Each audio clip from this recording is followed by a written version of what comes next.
Today I'm going to share with you guys my secrets to creating the very Terry on-camera flash look, and I'm going to explain to you why it's more than just meets the eye. Let's get into it.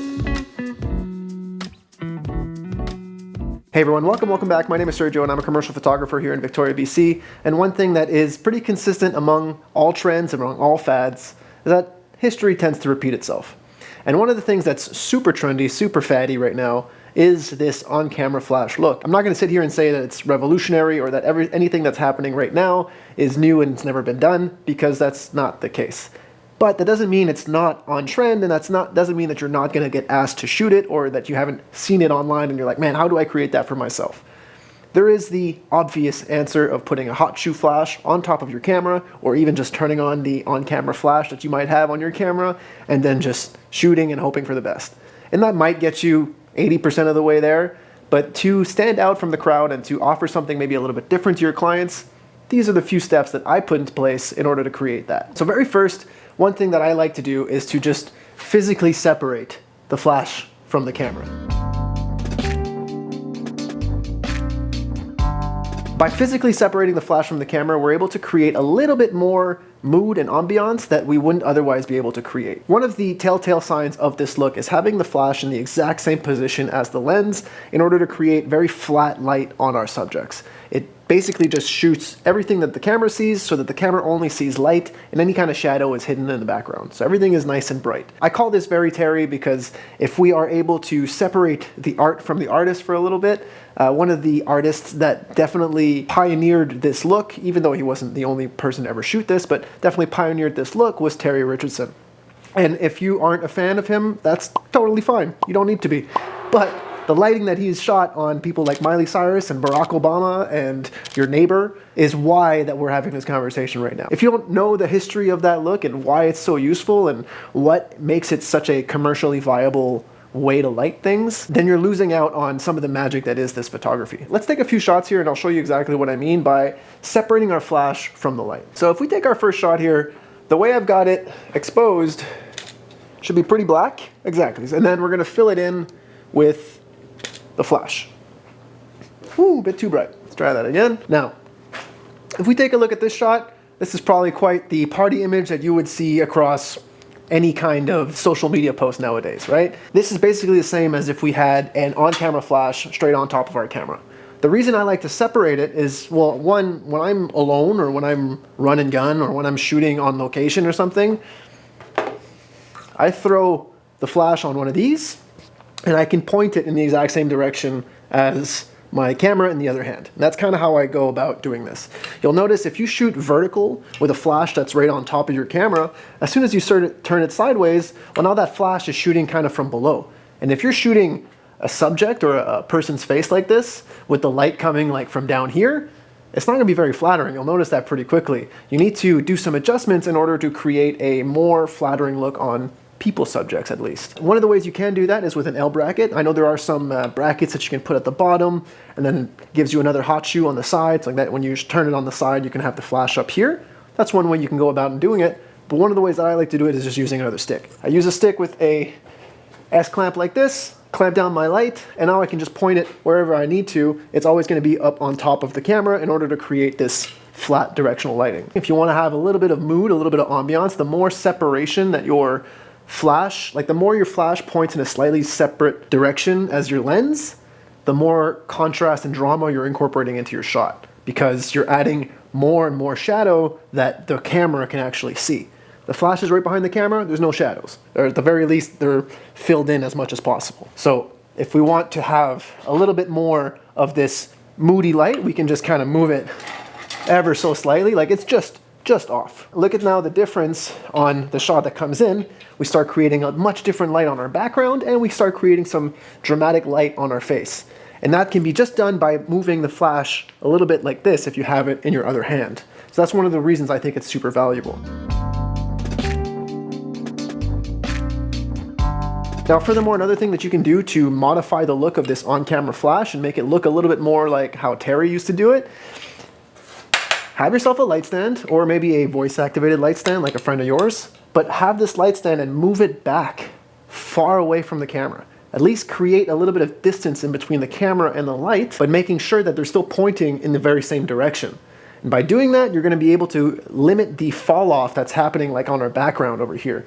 So if I go back to this shot here, and I take this photo, we notice that there's quite a bit of fall off happening back here, right? Like behind our subject, you're getting a bunch of light that isn't hitting everywhere in the frame. So like that, we're getting some darkness and some moodiness. If that's not what you want, if that's not the very Terry way of shooting it, what we can do is understanding the inverse square law. We know that by moving the flash back as far as possible, as far as the intensity of our flash will allow us, and compensating for that distance and making sure that the flash is pointing in the same direction as the light, is going to even out the lighting across our frame. Let's try that. Now if we take the same shot, I'm going to try to avoid the tripod and the me that would be in front of the shot. Now if we take this same shot, other than the little shadow that we've got underneath here from this tripod, and I guess probably from my trigger here, but if you look at the light on the face, the light on the wall behind our subject, you notice that the lighting is a lot more consistent across the frame. And that's just by backing up the light. It's only 2 feet behind. The further it is that we put it behind, the more that the shadow underneath the shadow from this will be diffused and blocked around, because all of this light is going to fill in around it. And then the more we can get an even spread of light across our subject's face. It's still this on-camera look, super hard, super flashy look, but you're creating a slightly larger area to shoot instead of just being tied to it being right on top of your camera. It creates a little bit more usability in your frame. Now if I bring it back over here, between those two shots there's a huge difference in the fall off of the light that's happening between the subject and the wall behind them. That separation is just another level of control that you can have over this on-camera look. Still getting a very similar light on the face, but instead of lighting just the subject or just the closest subject to the frame, we're able to light a much larger part of the frame, which is one of the tools that Terry Richardson was using to his advantage, was using much brighter, stronger lights that were further behind the subject, behind him, creating just a nice, huge wash of light across this whole big white wall. Now, if we want to take this even a step further, what we can do is play with our shutter. I think one of the things that really helps stand these kinds of shots out from traditional on-camera flash looks is having a slowed shutter. If we take a slowed shutter now, and we expose obviously to compensate for the difference in the two, when we press our shutter, if we introduce any motion in the camera, we're going to start creating a mixture of the ambient light and the flashlight. The ambient is important in these kinds of shots, and that's why these kinds of shots usually work really well at nightclubs or in the evening when there's a lot of other constant lights that are happening in the background. What you'll notice here is pretty dark. There's nothing else happening other than my lights and a few track lights that are behind the camera right now. So back here in this corner, it's fairly dark. There's not too much going on. But if we shoot without the flash, we see that we still get a little bit of life or a little bit of light in our frame. That's what's going to end up trailing and giving us our blur in the final shot. In order to change that, you have more lights in the background, more LEDs or whatever, what have you. The more you have in the background, the more that are affecting the subject, the more you're going to get that trailing light effect. So if I take the same shot and now I put on my zoom lens so that I can zoom in while the shutter's open, what we're going to do is just do shot. So now we're starting to create a little bit of this like draggy motion blur, kind of this effect that is creating a lot more drama and mood than if we just shot it with an on-camera flash and everything is still. If you're shooting things that are fast-paced, if you're shooting things that need to show the action, having a slowed shutter is a great way to do that. And then incorporating a slowed shutter with flash is super neat. People always love it. People, it blows their mind when they see it on their screen. Use it for yourself. It's a great tool to have in your back pocket.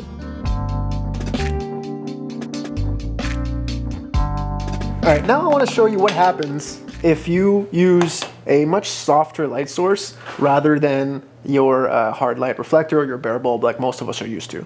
One of the common ways to add fill light on commercial sets is to create a very big, huge open light source behind the camera that's just filling in as many of those shadows as possible so that you can control the depth of your shadows. And we'll do a separate video one day on your fill light, because the fill is as important as your main light. And I think when we think of lighting, we only think of the main light, but that depth of fill is so important in photography. And I think one of the ways, the easiest way to achieve a consistent fill is either having a light source that's coming straight from above or straight from behind the camera to fill in any of the shadows that the camera would otherwise be seeing from the side light or from the contrasty light that you're using as a main light. So another way you can use on-camera flash lighting, obviously you'll need a stand for this, or at least a voice-activated light stand like a friend, in order to create this effect. But if we use an umbrella, or if we use something soft and just not a bare bulb reflector in order to create this look, we're going to get a completely different drastic look than the on-camera flash. So let's compensate for the light power, bring that back up to 1/25, F8, and let's go. There we go. So now, if we take a look at the same shot, compare it to when it was just on-camera flash, if you look at the two shots side by side, the lighting on the face is very similar and consistent. This type of lighting doesn't show up too many of those pores or bad skin or things like that, because that only gets introduced as soon as you start adding a degree of difference between the light and the lens. If you have the light and the lens pointing in the same direction, you're filling in everything that the camera would otherwise see. So you're just getting blank and bright and just like you're filling in everything. So it's always going to be flattering. It doesn't really matter on the subject matter. But using a big open soft light like this does affect the overall shot and can create maybe a more flattering light or maybe more flattering catch lights on either your subject or on what's going on behind them. So it's just another way that you can use to fine tune this look and to fine tune this on-camera flash look without just being a hot shoe flash on top of your camera going click, click, click. It's fun to be able to just play with modern looks and trends, but adapt them and make them a little bit more commercially viable, because at the end of the day, if you're watching this channel, you probably make money with photography, and being able to do that consistently is much more important than getting a good, fun shot once or twice. So I hope you guys liked this video. I hope you guys picked up a couple little tips for your back pocket. Maybe leave a like if you haven't, subscribe if you haven't, and I'll see you guys in a couple days. Later.